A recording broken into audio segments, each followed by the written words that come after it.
Hello everyone, দেখো সকাল সকাল ঘুম থেকে উঠে এখন সব কাজ শেষ। আমি স্নান টান করে চলে আসলাম। কাজ তো আমি করি না, বাপের বাড়ি আসলে তো রেস্ট।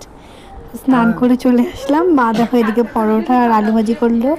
দেখো আমাদের দাদুর অনেক ঠান্ডা লাগছে, দাদু একদম শাল চাদর টাদর গায়ে দিচ্ছে। বসে বসে খাচ্ছি আমরা সবাই, রুটি আলু ভাজি আর চা। সকালে চাটা মানে খেতেই লাগে, সকালে চা না খেলে একদম ভালো লাগে। তারপর দেখো আমার ছেলে এখানে খেলা করছে বসে বসে, ওর রায়কে দেখে বারবার হাসছে।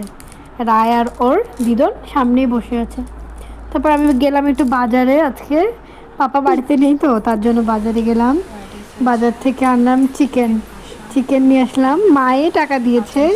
তো আজকে রান্না হয়েছে চিকেন ফ্রাইড রাইস, তারপর এগ কারি, আর মা এমনি একটা পাঁচমিশালি তরকারি করেছে, কারণ মা আবার চিকেনটা খায় না, তার জন্য মার জন্য এগ কারি আর ওই পাঁচমিশালি তরকারিটা খাবে।